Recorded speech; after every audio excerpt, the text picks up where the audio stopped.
இன்னைக்கு பீக்கங்காய் சாம்பார் எப்படி செய்யலாம்னு பார்க்கலாம். இதுக்கு தேவையான பொருட்கள் என்னன்னு பார்க்கலாமா.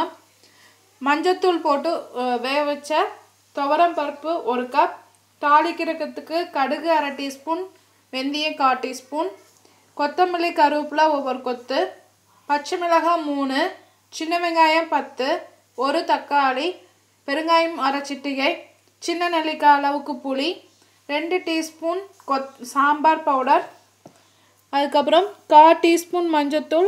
உங்கள் காரத்துக்கு ஏற்றாப்புல நீங்கள் எவ்வளோ வேணாலும் வச்சுக்கோங்க. அடுத்தது மஞ்சத்தூள் 1/4 டீஸ்பூன், ஒரு சின்ன பீக்கங்காய். இப்போ இந்த காயை நீங்கள் நீட்டமாகவும் அரிஞ்சிக்கலாம், ரவுண்டாகவும் அரிஞ்சிக்கலாம். அரிஞ்சு வச்சுக்கோங்க.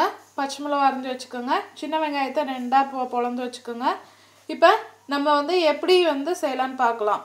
இப்போ ஒரு பேனில் 2 டீஸ்பூன் நம்ம எண்ணெய் போட்டுக்கலாம். எண்ணெய் போட்டு அதில் கடுகு வெந்தயத்தை போட்டுக்கலாம். கடுகு வெந்தயம் நல்லா பொரிஞ்சு வந்ததுக்கப்புறம் அதில் சின்ன வெங்காயம் கருவேப்பிலை போட்டுக்கலாம்.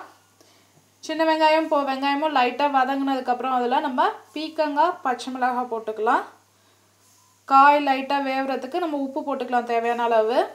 இதில் காய் வெந்ததுக்கு நல்லா கொஞ்சம் வதங்கினதுக்கப்புறம் இதில் நம்ம தக்காளியை போட்டுக்கலாம். இது நீர்க்காயினால் சீக்கிரமாகவும் வாடிடும். இதில் இப்போ லைட்டாக நான் பெருங்காயம் போட்டிருக்கேன். இப்போ இதில் நான் 2.5 கிளாஸ் தண்ணி விட்டு அதில் மஞ்சத்தூள் வச்சுருக்கேன். மஞ்சத்தூள் மிளகாத்தூள் போட்டு காய் நல்லா வெந்து வரணும். இப்போ நல்லா காய் வெந்து வந்துட்டுருக்கு. இதுக்கிடையில் நீங்கள் புளியில் கொஞ்சம் சுடு தண்ணி வச்சு ஊற்றிக்கிங்க. புளி ஈஸியாக கரைச்சிக்கலாம் நம்ம. அதுக்கப்புறம் நம்ம காய் நல்லா வெந்ததுக்கப்புறம் புளியை ஊற்றிக்கலாம். அதில் புளியை ஊற்றுனதுக்கப்புறம் வேக வச்சுருக்க பருப்பையும் நான் போட்டிருக்கேன் இதில். இப்போ அந்த பருப்பு வச்சுருக்க கிண்ணியை கழுவி கொஞ்சம் தண்ணி விட்டுக்கலாம் நம்ம. இது நல்லா கொஞ்சம் ஒரு கொதி வந்ததுக்கப்புறம் இதில் நம்ம சாம்பார் பொடியை போட்டுக்கலாம். சாம்பார் பொடி போட்டதுக்கப்புறம்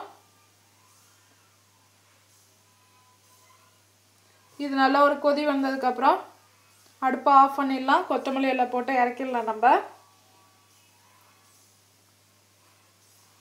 இப்போ பீக்கங்காய் சாம்பார் ரெடி ஆகிடுச்சு. இது சாதம், தோசை, இட்லி இதோட சாப்பிட்டிங்கன்னா ரொம்ப நல்லாயிருக்கும். செஞ்சு பார்த்துட்டு உங்கள் கமெண்ட்ஸை போடுங்க. உங்களுக்கு பிடிச்சிருந்தா உங்கள் ஃப்ரெண்ட்ஸ்க்கு ஷேர் பண்ணுங்கள். வீடியோ பார்த்ததுக்கு நன்றி.